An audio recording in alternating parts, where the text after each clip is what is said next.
इस प्रोग्राम में हम आपको स्ट्रक्चर वेरिएबल डिक्लेयर करके कैसे इनिशियलाइज किया जाता है वो हम दिखाएंगे। प्लस हम ये बताएंगे कि स्ट्रक्चर को कैसे by value as a parameter हम फंक्शन को पास कर सकते हैं। अगर आपने देखा है जब हम फंक्शंस लिख रहे थे हम इंट, फ्लोट, एरे वगैरह पास कर सकते थे। इसी तरह हम देखेंगे कि अभी स्ट्रक्चर बाय वैल्यू कैसे हम किसी प्रोग्राम को पास कर सकते हैं। तो सबसे पहले मैं क्या करूंगा, एक इंट मेन फंक्शन लिखने की कोशिश करूंगा। इंट मेन में हम क्या करेंगे, एक स्ट्रक्ट डिक्लेयर कर देंगे, नाम होगा स्टूडेंट अंडरस्कोर इन्फो। और समझ लीजिए इस स्ट्रक्चर का नाम मैं दे सकता हूं कोई यस डेटा, ठीक है। और इसको हम इनिशियलाइज करेंगे कोई एक स्टूडेंट का नाम। तो मेरा स्टूडेंट का नाम हो सकता है श्वेता, और समझ लीजिए इनका एज है 18। तो अब यहाँ थोड़ा आपको एक्सप्लेनेशन करना जरूरी है। अब क्या हो रहा है, हमने एक स्ट्रक्चर स्टूडेंट इन्फो डिक्लेयर कर दिया जिसका अंदर दो मेंबर्स है, एक पहला मेंबर होगा नेम, दूसरा मेंबर है एज। तो जब हमने यस डेटा डिक्लेयर कर दिया उसी ऑर्डर में हम नेम को श्वेता इनिशियलाइज कर रहे हैं और एज को 18 करा रहे हैं। ये तो केवल ब्लूप्रिंट है, लेकिन ये ब्लूप्रिंट हम ग्लोबली डिक्लेयर कर रहे हैं। थोड़ी देर में मैं बताऊंगा कि आपको मैं ये ग्लोबली क्यों डिक्लेयर कर रहा हूं और इसके फायदे क्या है। अब समझ लीजिए मैंने डिक्लेयर और इनिशियलाइज करा दिया। यस डेटा एक structure student underscore info type का एक वेरिएबल है, ठीक है। यस डेटा के लिए मेमोरी अलोकेट होगा, स्टूडेंट अंडरस्कोर इन्फो के लिए मेमोरी अलोकेट नहीं होता। अब अगला स्टेप में मैं क्या करूंगा प्रिंट डाटा। तो ये डेटा मुझे प्रिंट करना है, तब मैं मुझे यस डेटा पास ऑन करूंगा और यहाँ रिटर्न 0 करूंगा ताकि समझ में आए कि हमारा टाइपिंग खत्म हो गया।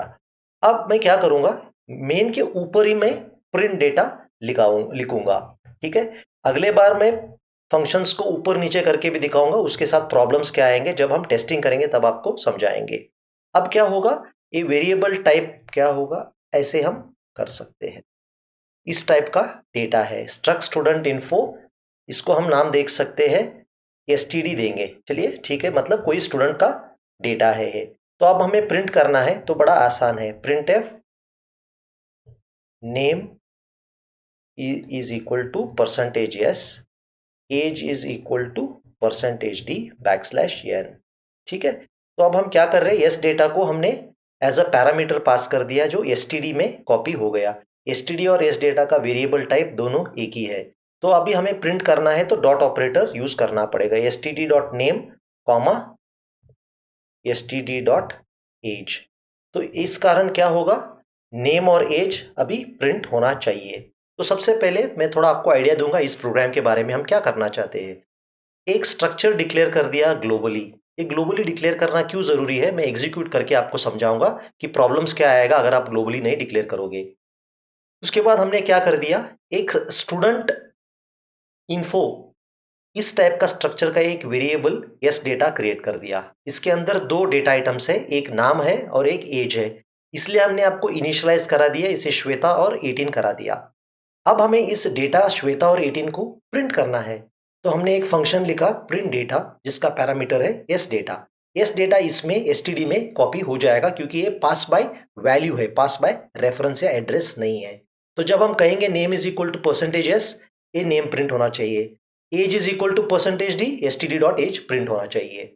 अब हम क्या करेंगे, इस प्रोग्राम को लेके हम इसे कंपाइल करने की कोशिश करेंगे ऑनलाइन जीडीबी द्वारा। तो चलिए, ऑनलाइन जीडीबी डिस्कनेक्टेड था क्योंकि पावर सप्लाई चला गया था, तो अब हम वापस उसे रिकनेक्ट करने की कोशिश करेंगे। तो अब हम क्या करना है, अभी इसे कट एंड पेस्ट करके इसे रन करने की कोशिश करेंगे। सबसे पहला कंपाइल होना चाहिए प्रोग्राम।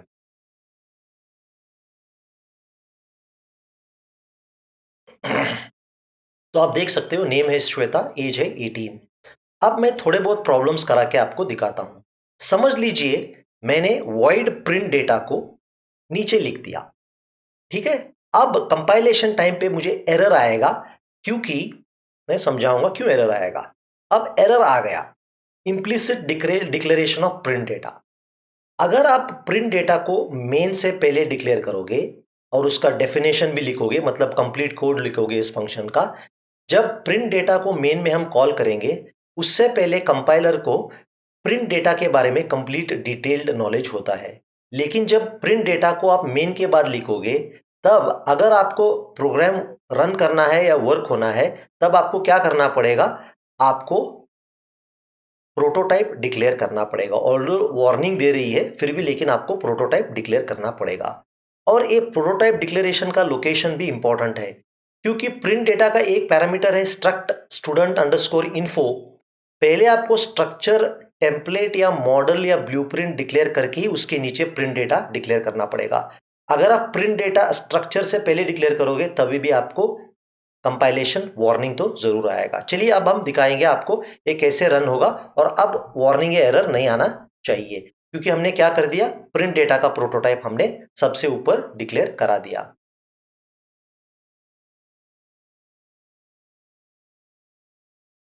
तो आप देख सकते हो नेम श्वेता, एज 18 आ गया। अब मैं वापस और एक प्रॉब्लम करा के आपको दिखाऊंगा।